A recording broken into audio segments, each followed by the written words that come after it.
Welcome to the Board Wrap-Up Show. I'm your host, Sean Anderson, and Superintendent of Ponca City Public Schools, Shelley Arrott, with us here for the Board Wrap-Up Show. It's a monthly presentation from Ponca City Public Schools to keep you updated on the happenings and what goes on in that monthly Board of Education meeting, and a lot of things on the agenda for this meeting to talk about. Superintendent Arrott, thank you for being here. Looking forward to this. Good to see you, Sean. How are you? Doing very well. Great. And here we are, another school year. We're off and running. We are. It was a great first day to our students. Started on the 15th, and lots of preparation and lots of hard work, but it was a great first day. That first day never loses its magic for anyone. Oh, I'm telling you. And what happened to summer? It seems like summer just was gone. The older you get, the faster it goes, Sean. It's so true. Well, at the beginning of the board meeting, Dr. Pennington, let's talk about his reception and what a fantastic event. And of course, give us an update. He's in the final days, isn't he? He is in the final days. We had a wonderful reception for Dr. Pennington prior to the board meeting. It was from 3 to 5:30, and we had a wonderful turnout from our staff and the community, and it was just a come and go reception and just to visit with Dr. Pennington. I think he really enjoyed it. His wife came and his grandchild was there and lots of community members. So we appreciate the turnout for that. And then at the beginning of the board meeting, Mary Ladd, our public relations person, put together, as well as Chris Adams, a fabulous slideshow of all of Dr. Pennington's accomplishments. And the band played a song, the cheerleaders did a cheer for him. Wow. And I think he was really touched. Yeah. He is in his final days. He will be with us through September 1. And he is retiring from public education, but is still going to work in the field as the executive director of the United Suburban School Association. So yeah, absolutely. We thanked him for teaching us what he has taught us and for the accomplishments he's achieved. Has that been a benefit for you, him having... It's been huge. Him here as you make the transition? It has been a big benefit. Of course, it's been very busy. He mentioned the other night that when I first took over on July 1st, I would come to visit with him a lot, and now I'm slowing down, but you know what? It's been busy, and I've got him on speed dial if I ever need him. That is a good thing, right? It's great. We've got a good relationship with Dr. Pennington in the district. Great one to have on speed dial when you're superintendent. He's a great resource, without a shadow of a doubt. Absolutely. Jason Ridenauer presented a special update, a yearly update during the Board of Education meeting on Children's Internet Protection Act. And this is important and something that Ponca City Public Schools takes very seriously. So can you give us a brief description of what that update was like? Sure. It is just to let our public know how our students are protected when they're using the internet. We are moving to more and more digital learning because that's how our students learn. Those are the resources that they tap into, and they will need those resources to live and work in a global society. So we just take every measure possible to make sure that our students are safe when using the internet. So he gives a yearly update on what we do to protect our students. Very good. Well, there's plenty more to talk about on this edition of the Board Wrap-Up Show.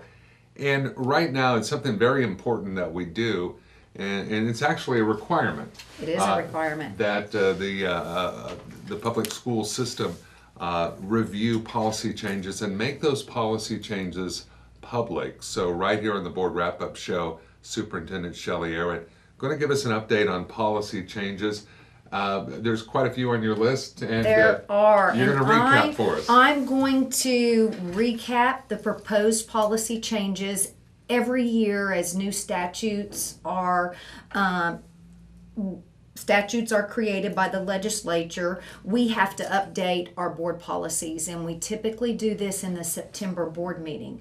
But in the August board meeting and committee meetings, we make our board aware of the updates, and we also it's required that we inform our public of the updates before we vote on them. So this is just going to be a summary.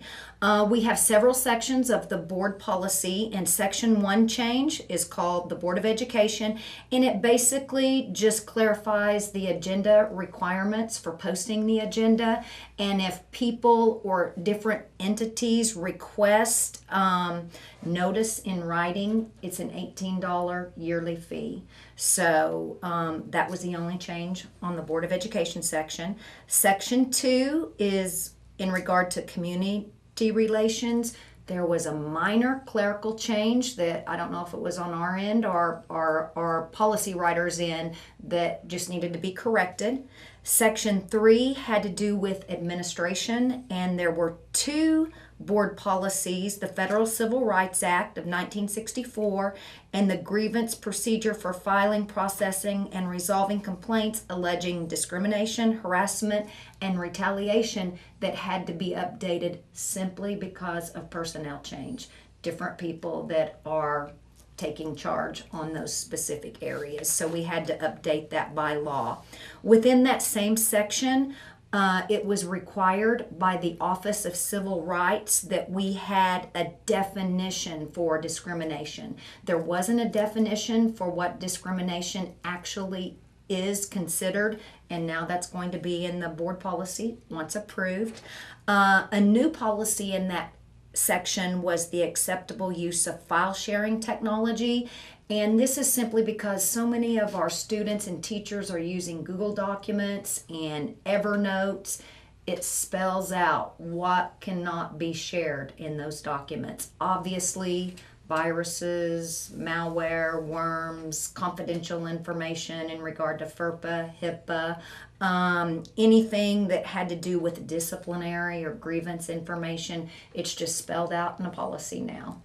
Common sense practices. Right. Next section was on instruction, and it had to do with RSA changes and updates, and that's probably the most significant change of the board policy. The RSA happens to be the Reading Sufficiency Act law, and what this does, it's a state law that ensures that all third graders are reading on grade level, and if they are not, there's action that we can take, either promote them or retain them. But prior to that decision, there's a lot of tiered interventions that take place. So these were the changes in regard to RSA law. The legislation voted to institute the student reading proficiency teams indefinitely. And the SRPT teams are those teams that consist of the regular teacher, a parent, an instructional coach, or a reading specialist, and they discuss the plan of action for the students to ensure that they are reading on grade level. Before, it was just a temporary team. Now it's a permanent team in the law. And with RSA, all districts must adhere to specific tiers of intervention for those students who aren't reading on grade level. Tier 1 is 90 minutes of whole group instruction, and you may remember when you were in school, your whole group, the teacher's teaching the whole group strategies for reading. Then we have Tier 2, which is a flexible amount of time. So if a student isn't reading on grade level, the teacher works in a small group with students that have areas in which they need to grow, and that's flexible time. And then we have Tier 3 intervention. It must be 45 minutes, and that's for those students who are not responding to Tier 1 and Tier 2, and then it's more intense reading instruction, either from a teacher in the special services area or one of our instructional coaches or something like that. But all 3 tiers must be based on best practice and strategies that we know students respond to. And it's really a great benefit for our students. It just ensures that no one slips through the cracks. As far as another update in that law, all students performing below grade level in third grade have to be placed on an academic progress plan. And this just describes what interventions are going to be done. It also provides strategies for parents to use at home. And then we share this academic progress plan with parents, typically during the first conference time. And then another section that was added to the law was that all third graders who receive a probationary promotion must receive intervention and must be placed on this plan. So that's basically the summary of the updates to the Reading Sufficiency Act. And our elementary parents will learn more about that.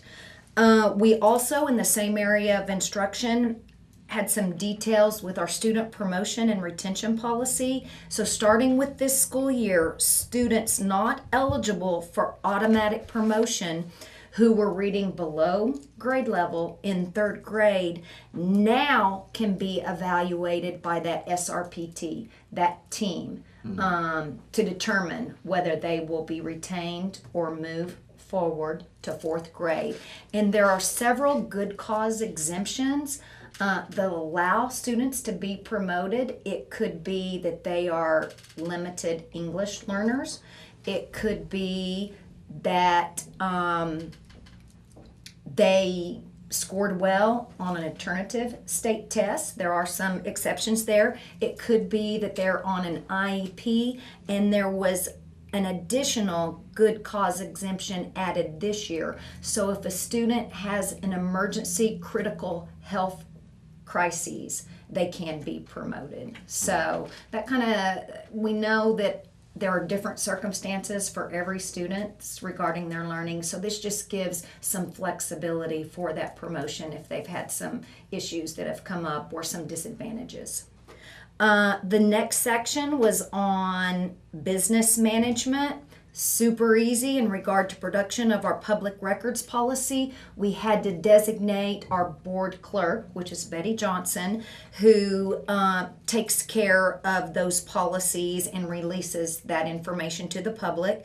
We also had to update our document retention policy, which states how long we'll keep documents, how we dispose of them, who is in charge of that. The next section is in regard to personnel, and the first one was the non-discrimination, equal opportunities policy, simply change in personnel. Curtis Layton is now our executive director of HR, so he takes care of that. There was some new language added to our criminal record search policy, which actually gives us some flexibility. Upon initial employment, it's the law that all school employees have to have a criminal records background check. Now the state has granted us some flexibility that if a teacher just obtained their certificate within the last 12 months, they don't have to redo that for initial employment. Okay. You have to have that criminal records background check for the State Department of Education to be certified.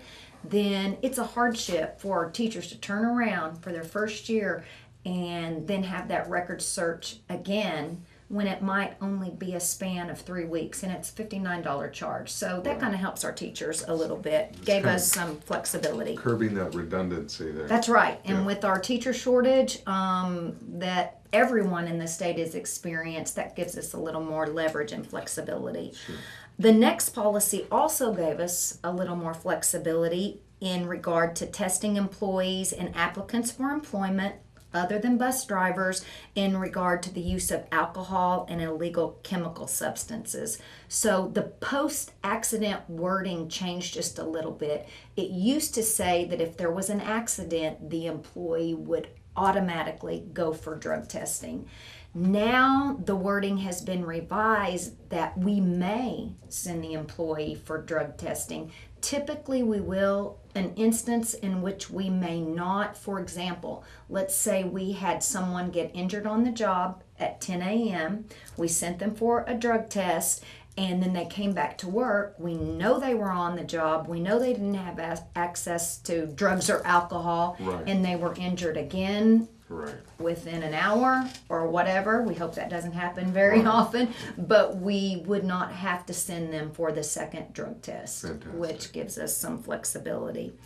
As far as employment references and releasing information, we had to update our verbiage in regard to the Every Student Succeeds Act, or ESSA, and it spells out how the district will respond to references for employees. We also had to update our Labor Standard Act compliance policy. So there was revision to the policy that correlated with FLSA standards. So basically, schools have the flexibility to adopt arrangements that provide compensatory time in lieu of monetary overtime. So that's really helpful to us. It spells out how that overtime is requested, when they have to use the comp time, etc. We also made a change in our bereavement leave policy, and it really wasn't a change to the policy. We just noticed that our negotiated agreement and our policy didn't match. So we had to update that. Military leave. Current law specifies that Oklahoma National Guard and U.S. military reservists may receive up to 30 calendar days if they are called to duty or to serve.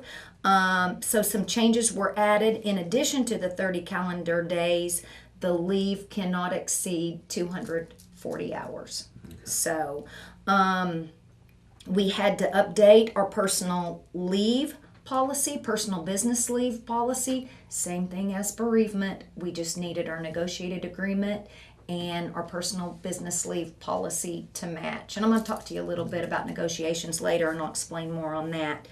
We do have a HASCOM program, and law requires that we just not name the title of the person who takes care of that, but we had to name them.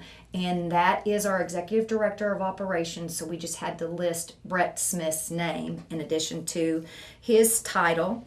In regard to students on Section 6, Equal Educational Opportunities, we had to update due to personnel changes. And on the section on student enrollment, this policy actually spells out the requirements for age in regard to pre-K and K, and it explains that the Associate Director of Curriculum, which is Terry Vogel, has the authority to determine placement based on the age of the child and the child's best interest. As far as student residency goes, this policy was updated for the basic residency requirements, and before our policy said that our Executive Director of Operations was the resident officer. He really doesn't deal with transfers, so we changed that to our Associate Director of Curriculum, Terry Vogel, only changed there. This is a new policy. Recording of IEP meetings, and perfectly legal to record an IEP meeting. We had a situation arise last year in which a parent advocate wanted to record, which is perfectly legal, but we spent a lot of time deciding who would record, where the record would be stored, that kind of thing. Right. So we had a new policy developed that outlines everything so that we won't have to guess. Fantastic. On how that's taken care of. Good. And then finally, some of our rural schools still state that corporal punishment or spanking is allowed in school. That has not been our practice in this district since we tried to figure up. We think it was 1987, and wow. And we thought it was in board policy. It's been our practice, so now it's in board policy, and it simply says the policy is revised to state that corporal punishment will not be used at any school site. Right. So that's the update. That is on the board policies. A long update with Superintendent Arrott, and there's plenty more to talk about. Of course, there were some regular routine things involving operating contracts, financial reports, budget analysis, expenditures.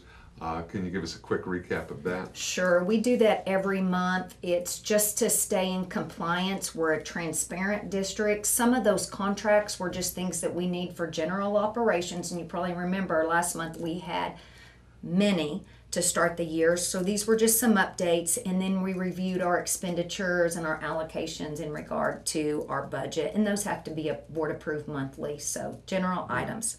Well, we know that High swim team uses the Ponca City YMCA swimming pool, and of course, it was time again to talk about that agreement with the Y and the pool. How did that work? It worked out well. It's great for us, great for the Y. We have an agreement with them, and we needed our board to approve that contract. We pay a yearly fee to the Y to be able to use the pool. Very nice. Around Roosevelt, dirt work, removal of buildings and trees. Can you clarify? Sure. Can you explain what that's about? Well, if we have parents out there of students who attend Roosevelt, you know our parking is not optimal. We purchased some property just to the east of Roosevelt. There was an older home on there with a lot of trees, and if you've driven by, you have seen the work that has begun. Right. We removed the home, and we're in the process of removing trees. We wanted to get this done by the first day of school, and it's still a dirt surface. We don't know how we're going to cover that surface, so stay tuned on that. But parents may park on the smooth dirt surface now, so we don't know if it's going to be asphalt or gravel, but we'll get input from our board and support and take some bids and go from there. Nice. Well, as you know, a lot of changes have happened with Solon Stadium, of course, and that new press box. Excited about that this year at Solon Stadium and other changes there. Robson Fieldhouse also with so many upgrades, and just incredible to see that kind of progress. And one of the items on the board agenda was an agreement with Daktronics to install the video scoreboard and the new four-sided scoreboard. That's a big deal. That's going to be amazing. Yeah. I am so excited for the public to actually see the renovations at Robson. It's going to look like an entire new gym. We do have a four-sided scoreboard that will hang from the center of the gym, and then we're going to have a video scoreboard that can actually show replays, Oh, wow. advertisements, statistics, and we have an agreement with Daktronics to install this equipment that's going to be amazing, and that is paid from the Allen Robson Endowment. So we needed to get that approved, and there have been some sneak peek pictures out there on Facebook. Rick Scott Construction posted some pictures. They've done an amazing job with this project. Very good. And let's talk about East. Lots of things added, reinforcement of the building, lots of weight added to the structure. Can you kind of explain a little bit about what this is about? Well, that's been a major project.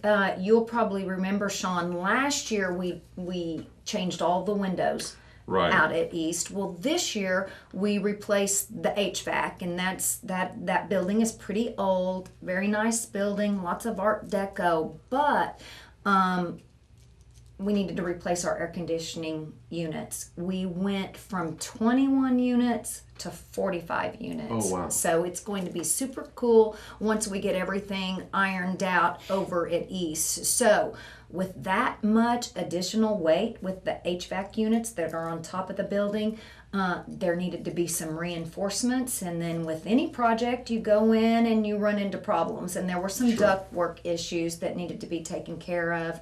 And so we had a change order so that we can ensure that our student safety is number one over at East. Very nice. Well, Ponca City Public Schools has a local board created as an advisory committee to work with gifted, talented students, the Gifted Advisory Committee. And that was covered in the meeting. Tell us about that, please. We have to approve that every year. It's a committee that's comprised of district personnel, parents, community leaders, and we discuss best practices and ideas that we can use to serve our students who meet the criteria for gifted and talented instruction. Very good. Now, I'm wondering how the lawsuits, unfortunately, when we're talking about funding, wouldn't it be nice if it was smooth sailing from start to finish? It would be lovely. It would be. But a couple of lawsuits, the cigarette tax, motor vehicle tax, and how does that affect everything else? That affected negotiations. Our board did approve our negotiations. We negotiated with the Association of Classroom Teachers, and they did ratify the agreement, and I'll talk to you a little bit about that. In our budget, our previous leaders have left us fiscally sound, and we actually had created and planned in our budget to give our teachers a step raise. We thought it prudent to hold off on that step raise until we see the outcome of the cigarette fee and the motor vehicle tax lawsuits. The decisions made by the legislature were challenged, so we want to see what the constitutionality of that is and what the Supreme Court decides. As you know, the Supreme Court did deem that the cigarette fee was not constitutional. Right. So we want to see how that affects us. We feel confident that our lawmakers will do something to ensure that we can progress, because there are going to be a lot of state agencies in trouble if they don't. We plan on giving our teachers a step raise, so we're going to open up negotiations once everything is settled. And if everything is settled, unless the bottom falls out, we will retroactive or retro pay the step so that our teachers get it. Fantastic. But right now we're at the lawmakers' mercy. So it's kind of a waiting game. It is. It is. We really knew what our future looked like, but thankfully we'll be fine this year. Here's the problem: we cannot sustain unless our lawmakers make some changes. I mean, thankfully we have a nice carryover, and but we're not going to be able to sustain. Right, absolutely. Well, we have a couple of other things to talk about. We did have some other items that we negotiated that I want to talk to you about. Oh, sure, absolutely. We have a great relationship with administration and our Association of Classroom Teachers. Some of the things that we did was that we had to update the definition of a career teacher, and this had to do with the Teacher and Leader Effectiveness Act. It was required by law. So some things changed in regard to what constitutes a probationary teacher and a career teacher, and we discussed that with our teacher, and we put a link on our website. Something else that we did is we defined the work year, work day. As you know, we have professional development days built into our schedule to help our teachers grow professionally. Those are 6-hour days, and that's negotiated. So we just kind of define those terms so that we're all on the same page at all of our sites. So that day is from 8 to 11 and then 12 to 3. And then our teachers have time for an hour lunch, which they never ever get during the school day. So we stipulated that. And then also we stipulated that if a teacher is absent on one of those professional development days, that they make up not necessarily 6 hours, but whatever the goal was. And that's up to the principal. So that's stipulated. We also made a minor change to our bereavement leave. We didn't change our policy whatsoever, but due to previous verbiage, some of our employees had an advantage when it came to bereavement leave if they did not get a substitute, which is unfair to those who do have to get a substitute. I don't have a substitute, so it's an unfair advantage. Our counselors don't have substitutes, our nurses don't have substitutes. So it just kind of made that policy equitable for all. Well, this is your monthly update on the Ponca City Board of Education board meeting, and a pretty comprehensive show here. Covering a lot of material. I'm sure it was a very long meeting. It really wasn't. It really? moved really quickly. Moved quickly.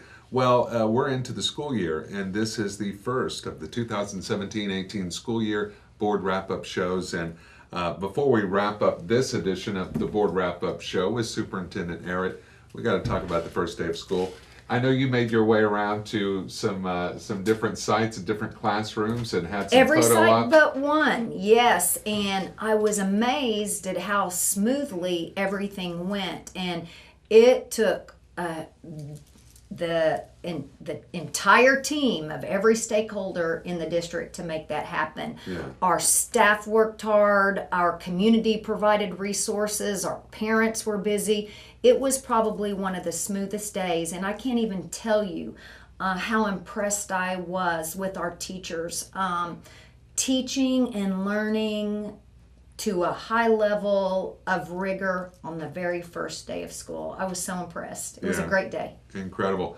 Well, I hope you were there. It was an amazing event, honoring and celebrating and getting excited about fall sports at Pohai. The Wildcat Bash, and wow, you got to beam with pride. The new press box, the athletes, everyone that supports athletics for Pohai was there. It was a big party. It was a great event, and we were a little concerned with the weather, but Sure. the weather broke at the perfect time. The weather was fabulous. It was a great night to meet our athletes and our students who participate in extracurricular activities in the fall. Promoted school spirit. People got to see the work on the press box, and I'll talk to you a little bit about the press box. It is going to be operational on our first football game on the 25th, but the outside covering of the press box was back ordered. So for the first two games, we're going to be taking down the scaffolding, and we'll start on the skin of the press box on the back, and then after the first two home games, we'll finish up the front of the press box. So we appreciate Bob Banta. He's a huge supporter of our district, and big, yeah. He and Athletic Director Freeman led this charge of the Wildcat Bash, and it was just a great night. It was a great team building, great community building, great spirit building activity. You see all of the students and the athletes, the band, the support staff, the cheerleaders, all of them, and you see that many students. It's like, it looks like almost the entire school. Somebody's involved in some way. That's right. It was a wonderful event, and I was very, very proud for our students in our district. What a great opportunity.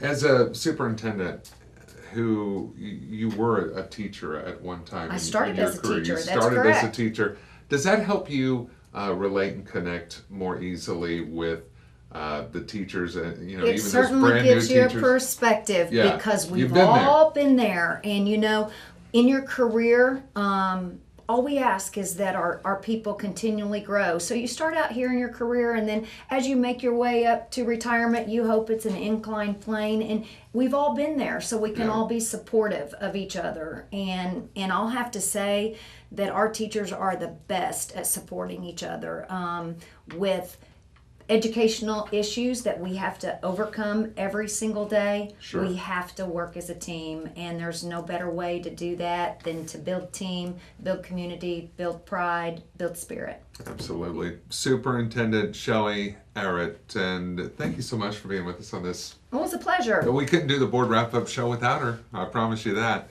Well, it's been a fun show, and it's been very informative, and I hope you enjoyed it. Join us every month for the board wrap-up show. It's Ponca City Public Schools' monthly show, giving you all of the details from that Board of Education meeting. Also, be looking for Coach's Corner this school year right here. Coach's Corner, every week we visit with coaches from Pohai, and we're looking forward to that as well. So, until next time, thank you for watching. I'm Sean Anderson for Superintendent Arrott. Thank you. Thank you.